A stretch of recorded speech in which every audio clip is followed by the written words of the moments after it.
Here we are. Symbolism of this place will hopefully become abundantly clear very shortly. But for those of you following along in your hymnals, this is Act 3, Scene 1, Julius Caesar. Rome, before the Capitol, Senate sitting above.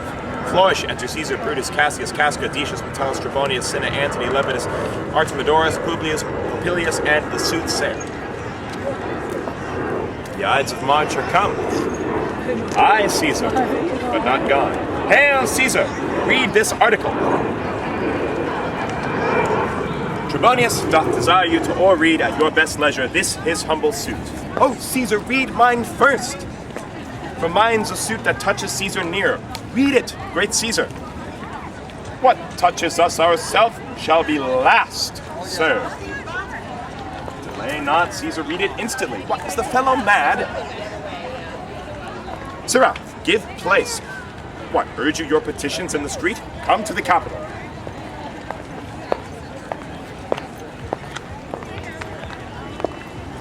I wish your enterprise today may thrive.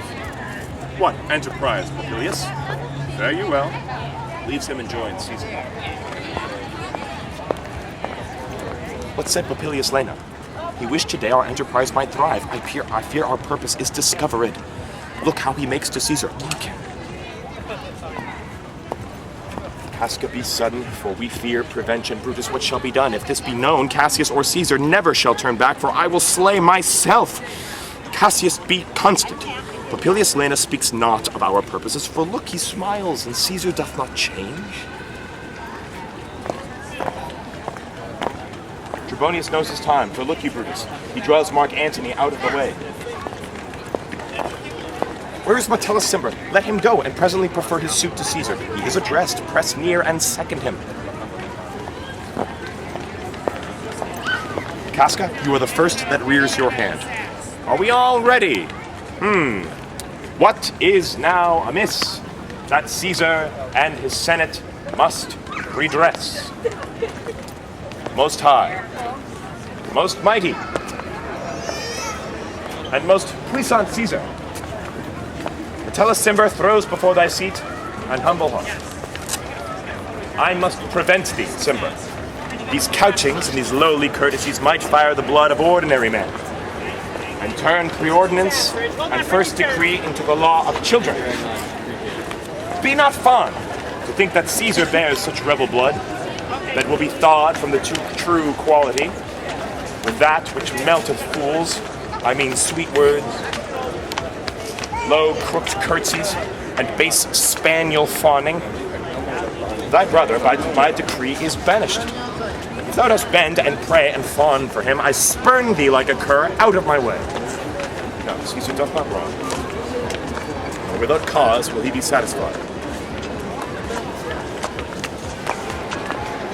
Is there no voice more worthy than mine own to sound more sweetly in great Caesar's ear for the repealing of my banished brother? I kiss thy hand, but not in flattery, Caesar, desiring thee that Publius Cimber may have an immediate freedom of repeal. What, Brutus? Pardon, Caesar, Caesar, pardon. As low as to thy foot doth Cassius fall to beg enfranchisement for Publius Cimber. I could be well moved if I were you.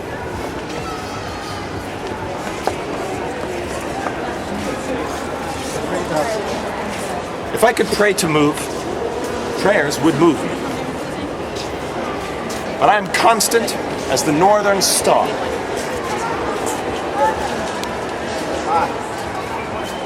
Of whose true fixed and resting quality there is no fellow in the firmament. The skies are painted with unnumbered sparks. They are all fire, and every one doth shine. But there's but one in all doth hold his place. So in the world, 'tis furnished well with men. And men are flesh and blood and apprehensive. Yet in the number I do know but one that unassailable holds on his reins, unshaped of motion, and that I am he. Let me a little show it, even in this, that I was constant, Cimber should be banished. Constant to remain to keep him so. O Caesar, hence wilt thou lift up Olympus? great Caesar, doth not Brutus bootless kneel? Speak, hands for me. They stab Caesar. Et tu, Brute. Then fall Caesar.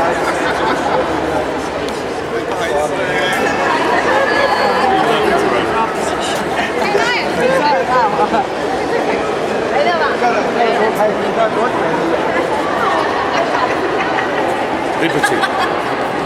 Freedom. Tyranny is dead. Run hence, proclaim, cry it about in the streets, some to the common pulpits, and cry out, liberty, freedom, and enfranchisement. People and senators, be not affrighted. Fly not, stand still, ambition's debt is paid. Go to the pulpit, Brutus, and Cassius too. Where's Publius? Here, quite confounded with this mutiny. Stand fast together, lest some friends of Caesar's should chance. Talk not of standing. Publius, good cheer, there is no harm intended to your person, nor to no Roman else. So tell them, Publius, and leave us, Publius, lest that the people rushing on us should do your age some mischief. Do so, and let no man abide this deed, but we the doers. Exeunt all but the conspirators into tribunes.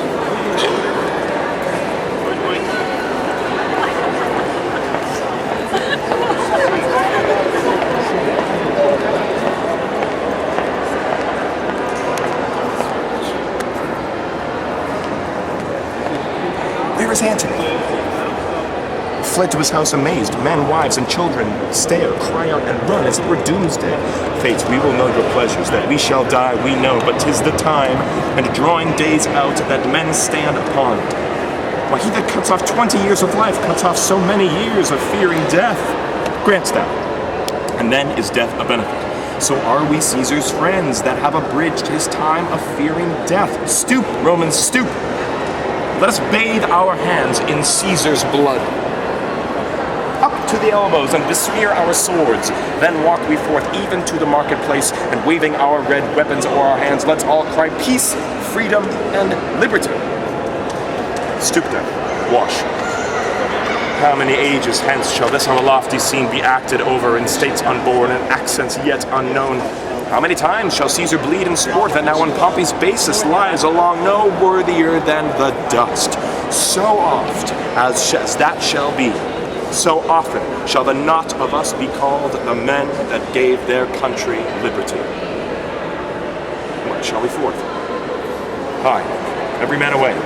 Brutus shall lead, and we will grace his heels with the most boldest and best hearts of Rome. And who comes here? A friend of Antony's. Thus, Brutus, did my master bid me kneel. Thus did Mark Antony bid me fall down, and being prostrate, thus he bade me say, Brutus is noble, wise, valiant, and honest. Caesar was mighty, bold, royal, and loving. Say I love Brutus, and I honor him. Say I feared Caesar, honored him, and loved him.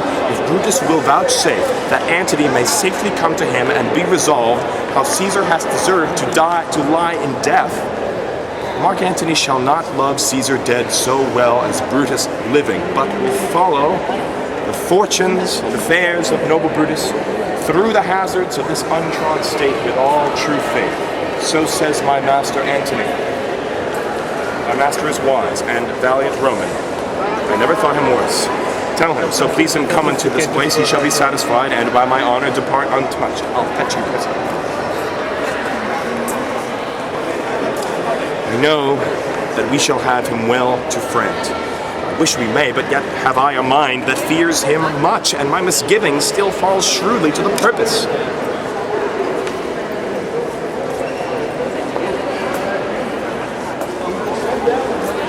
Oh, but here comes Antony. Welcome, Mark Antony.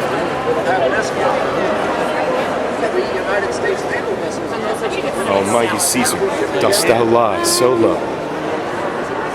All thy conquests, glories, triumphs, spoils, shrunk to this little measure? Fairly well. I know not, gentlemen, what you intend. Who else must be let blood? Who else is rank? If I myself, there is no hour so fit as Caesar's death hour, nor no instrument of half that worth as those your swords made rich with the most noble blood of all this world. I do beseech you, if you bear me hard, Now, whilst your purpled hands do reek and smoke, fulfill your pleasure. Live 1,000 years, I shall not find myself so apt to die. No place will please me so, no mean of death, as here by Caesar and by you cut off the choice and master spirits of this age. O Antony, beg not your death of us. Though now we must appear bloody and cruel, as by our hands in this our present act you see we do, yet see you but our hands, and this the bleeding business they have done. Our hearts you see not, they are pitiful. And pity to the general wrong of Rome, as fire drives out fire, so pity, pity, hath done this deed on Caesar for your part. To you our swords have leaden points. Mark Antony.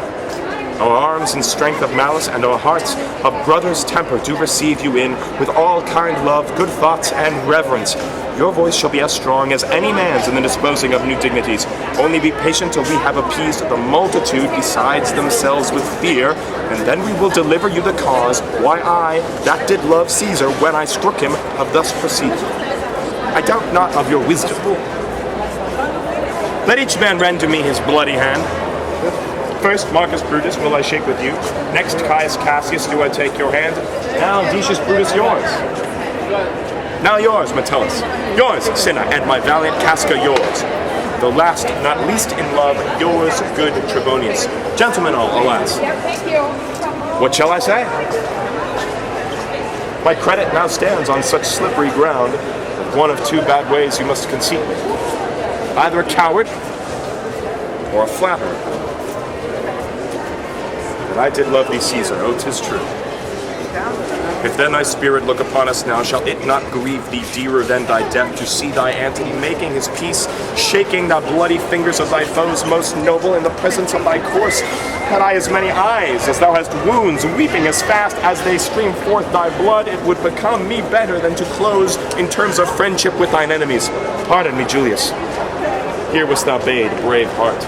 Here didst thou fall, and here thy hunters stand, signed in thy spoil and crimsoned in thy lethe.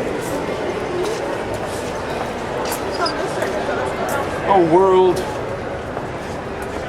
thou wast the forest to this heart. And this indeed, O world, the heart of thee.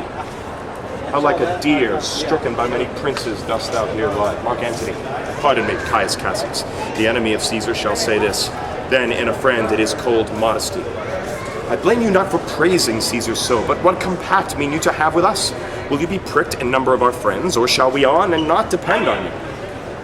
Therefore I took your hands, but was indeed swayed from the point by looking down on Caesar.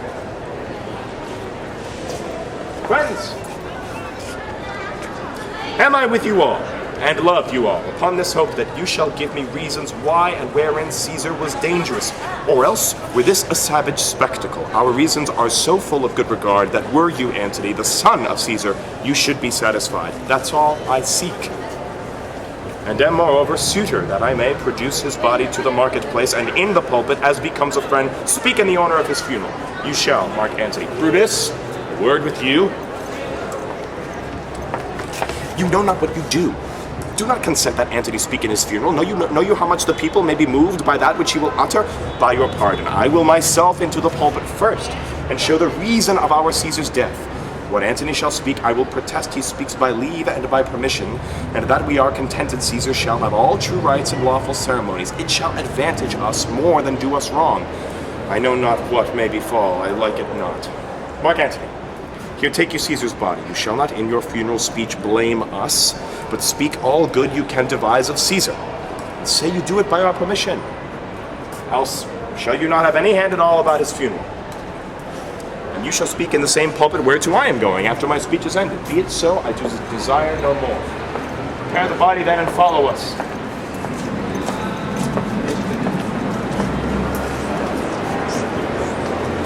Pardon me, thou bleeding piece of earth. I am meek and gentle with these butchers. Thou art the ruins of the noblest man that ever lived in the time of times. Woe to the hand that shed this costly blood.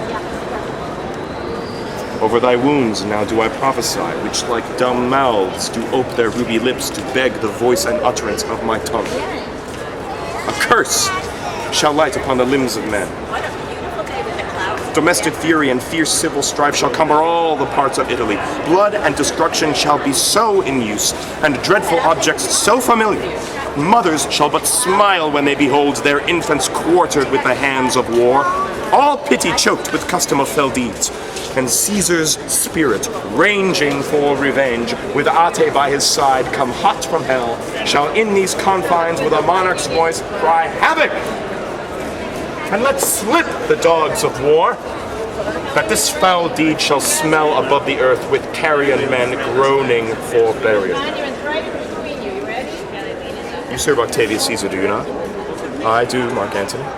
Caesar did right for him to come to Rome. He did receive his letters and is coming. And bid me say to you by word of mouth, oh, Caesar, the heart is big. Get thee apart and weep. Passion I see is catching, for mine eyes, seeing those beads of sorrow stand in thine, begin to water. Is thy master coming?